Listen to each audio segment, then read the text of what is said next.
Hi viewers, welcome to our channel. ప్రస్తుతం మనతో పాటు సీనియర్ జర్నలిస్ట్ దాము బాలా సార్ వారితో మాట్లాడదాం. నమస్కారం సార్. నమస్తే సార్, దేవరా మూవీకి చంద్రబాబు నాయుడు గారు అయితే షాక్ ఇచ్చారని చెప్పుకోవాలి సార్. ఎందుకంటే స్పెషల్ షోస్కి ఇక్కడ తెలంగాణలో పర్మిషన్ దొరికింది, కాకపోతే ఏపీలో పర్మిషన్ అయితే దొరకలేదు. అయితే టికెట్ రేట్లు పెంచుకోవడానికి అవకాశం ఇచ్చారు కానీ స్పెషల్ షోస్కి మాత్రం ఇవ్వలేదు. మరి ఇవ్వకపోవడానికి గల కారణాలు ఏమన్నా ఉన్నాయా? కొంతమంది బాలకృష్ణ గారు కూడా దీని వెనకాల ఉండే ఈ విధంగా చేశారని కూడా వార్తలు వినిపిస్తూ ఉన్నాయి సార్. మరి ఏంటి దీని గురించి ఇన్ఫర్మేషన్? యాక్చువల్గా జూనియర్ ఎన్టీఆర్ మీద రకరకాల కథనాలు వస్తున్నాయి. ఎందుకంటే దేవర ట్రైలర్ వచ్చినప్పటి నుంచి కూడా ఈ ట్రైలర్కి వ్యతిరేకంగా ట్రోల్స్ బాగా పెరిగాయి. ఆ ట్రోల్స్ చేసేవాళ్ళు ఎవరో కాదు, నందమూరి ఫ్యాన్సే. Nandamuri fans, Balakrishna fans junior ఎన్టీఆర్కి వ్యతిరేకంగా పెద్ద ఎత్తున నెగిటివ్ ట్రోల్స్ చేస్తున్నారు అనేది వాస్తవమే, అది మనకు కనిపిస్తుంది కూడా. అలాగే మోక్షజ్ఞ ఎంటర్ అయిన తర్వాత కూడా మొత్తం షిఫ్ట్ అంతా మోక్షజ్ఞని పాపులర్ చేయడం, మన రియల్ వారసుడు నందమూరి వారసుడు మోక్షజ్ఞ అని చెప్పడం, మోక్షజ్ఞకి అప్సెల్ నేమ్ కూడా నందమూరి తారక మోక్షజ్ఞ తేజ అని ఒక పేరు పెట్టారు. అంటే అతనే ఎన్టీఆర్ అని, ఎన్టీఆర్ మోక్షజ్ఞ తారక అన్నట్టుగా.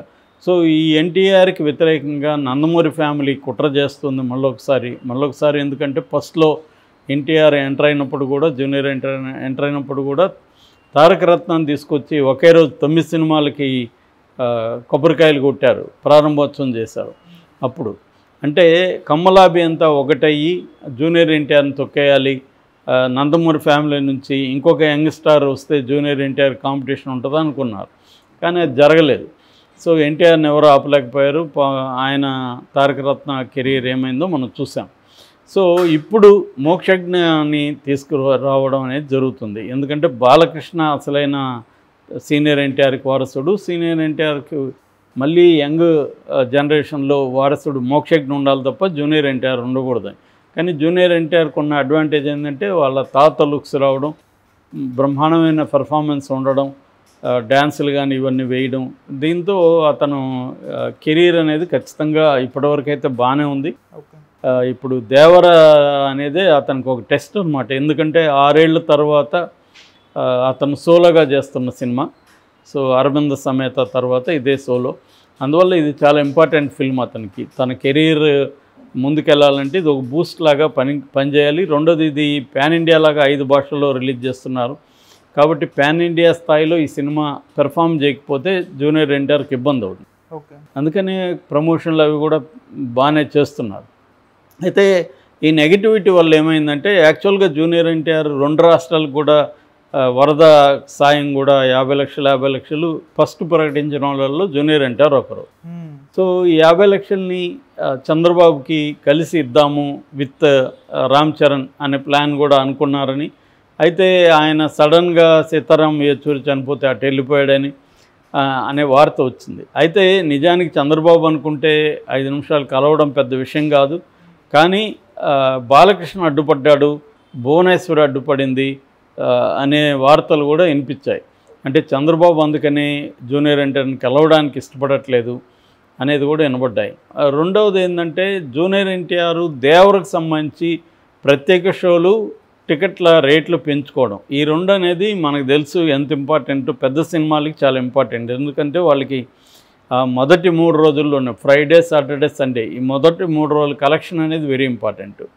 అందుకని వాళ్ళు అబ్నార్మల్ రేట్లు పెట్టుకుంటారు. తర్వాత షోలు కూడా నెంబర్ ఆఫ్ షోలకి పర్మిషన్లు ఇస్తారు. మామూలుగా ఇప్పుడు దేవరకు కూడా రాత్రి 1 గంట, అంటే అర్లీ అవర్స్ 1 గంట నుంచి షోకి ప్లాన్ చేసుకున్నారు. ఆల్రెడీ ఆంధ్రప్రదేశ్లో, తెలంగాణలో ఫ్యాన్సీ రేట్లకి టికెట్లు కూడా థియేటర్ వాళ్ళు అమ్మేసుకున్నారు. కానీ ఇప్పుడు ఆ పర్మిషన్ ఇవ్వలేదనుకో, అమ్మేసుకున్న వాళ్ళకి అందరికీ మళ్ళీ వెనక్కి ఇవ్వాల్సి వస్తుంది థియేటర్ వాళ్ళు. ఆ మేరకి లాస్ అవుతుంది ఖచ్చితంగా.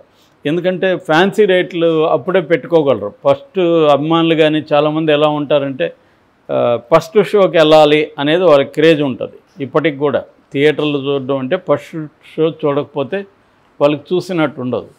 సో అందుకని దానికి ఎంతైనా 5,000 నుంచి 10,000 వరకు కూడా పెట్టిన సందర్భాలు ఉన్నాయి. యావరేజ్లో 1,000-2,000 అనేది పెడతారు, ప్రతి సినిమాకి కూడా ఖర్చు పెడతారు. సో రెండోది అది చాలా ఇంపార్టెంట్. ఎందుకంటే ఫస్ట్ చూసిన వాళ్ళ రెస్పాన్స్ని బట్టి నెక్స్ట్ డిపెండ్ అయి ఉంటుంది. మౌత్ టాక్ అనేది అక్కడి నుంచే మనకి రివ్యూలు వచ్చేస్తాయి, ట్విట్టర్ రివ్యూలు వచ్చేస్తాయి. ఇవన్నీ కూడా ఒకటి యూఎస్ రివ్యూలు, రెండోది ఇక్కడ అర్లీ మార్నింగ్ చూసిన వాళ్ళని బట్టి మన ఛానల్స్ వెళ్ళి వాళ్ళ బైట్స్ తీసుకుంటాయి, ఇక్కడ నుంచే స్టార్ట్ అవుతుంది. అందుకని దేవరికి ఫస్ట్ వచ్చేదంతా ఎక్కువ ఫ్యాన్స్ వస్తారు కాబట్టి ఆ యూపేరియా ఉంటుంది, వాళ్ళు ఇచ్చే పాజిటివ్ ఫీడ్బ్యాక్ సినిమా మీద పనిచేస్తుంది. సో ఇది వెరీ ఇంపార్టెంట్. అది ఇప్పుడు చంద్రబాబు ఇవ్వలేదు, ఉన్న షోలను రద్దు చేశారు అన్న వార్త అయితే వినిపిస్తుంది. కానీ టికెట్ రేట్లు పెంచుకోవడానికి మాత్రం చంద్రబాబు అనుమతి ఇచ్చాడని చెప్తున్నారు. ఆంధ్రప్రదేశ్లో సింగిల్ స్క్రీన్కి 200, మల్టీప్లెక్స్కి 250. అదే తెలంగాణలో సింగిల్ స్క్రీన్కి 325, మల్టీప్లెక్స్కి 413 రూపాయలు.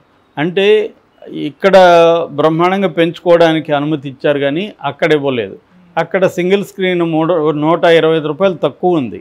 అట్లాగే మల్టీప్లెక్స్ కూడా దాదాపు 150 రూపాయల పైన 123 రూపాయలు అక్కడ తక్కువ ఉంది. అంటే అది కూడా వీళ్ళు కోరుకున్నట్టుగా ఇవ్వలేదని చెప్తున్నారు ఆంధ్రప్రదేశ్లో.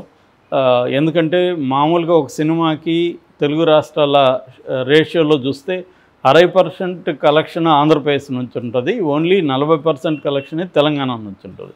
సో అది మేజర్ కలెక్షను. ఎందుకంటే ఇక్కడ నైజాం ఏరియా ఒకటి అంటారు సినిమా పరిభాషలో చెప్పాలంటే, ఇక్కడ నైజాం ఏరియా, అక్కడ ఆంధ్ర సీడెడ్ 2 ఉంటాయి ప్రధానంగా.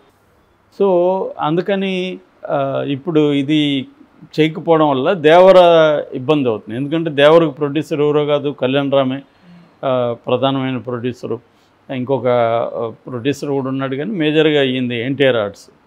కాబట్టి నష్టపోయేది మళ్ళీ వాళ్ళే, ఫ్యామిలీ. ఇది ఎప్పుడైనా కూడా కళ్యాణ్ రామ్, ఎన్టీఆర్ ఇద్దరు కూడా ఒకే డెసిషన్తో ఉంటారు. ఎక్కడికి పోయినా వాళ్ళిద్దరు కలిసిపోవడం, ఏ నిర్ణయం తీసుకోవాలని ఇద్దరు కలిసి చేయడం. ఎందుకంటే వాళ్ళ నాన్నకి వాళ్ళు మాట ఇచ్చారని చెప్తారు, మేమిద్దరం కలిసే ఉంటాం అనేది. వాళ్ళ నాన్న హరికృష్ణ మాట తీసుకొని చనిపోయాడని. సో అందుకని వీళ్ళిద్దరూ అలాగే ఉంటారనమాట.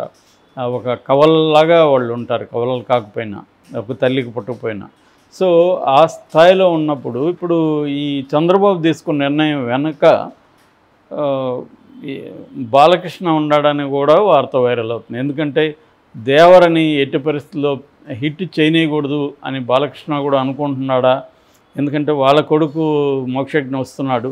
సో ఇక్కడి నుంచే ఫ్లాపులు మొదలైతే మెల్లగా ఎన్టీఆర్ హవా తగ్గిపోతుంది. దాని తర్వాత మోక్షజ్ఞని తీసుకురావచ్చు. ఎందుకంటే ఇప్పుడు నందమూరి ఫ్యాన్స్ డివైడ్ అయిపోతారు, ఇటు జూనియర్ ఎన్టీఆర్ వైపు, కొంతమంది అటువైపు. సో ఈ డివైడ్ని ఆపాలా అంటే ఇతన్ని తక్కువ చేయాలి, ఇతన్ని మైనస్ చేయాలి అనేది బాలకృష్ణకు ఉంది అని చెప్తాడు.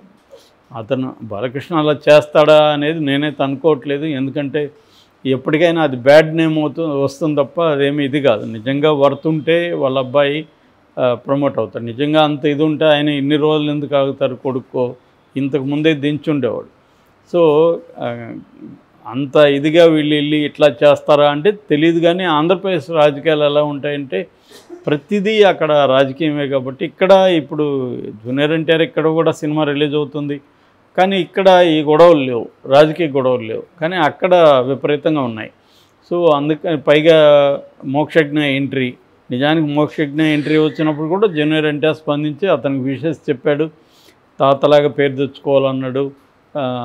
బాగానే ఉంది అదంతా. అట్లాగే 2 రాష్ట్రాలకి 50 లక్షలు ఇచ్చాడు.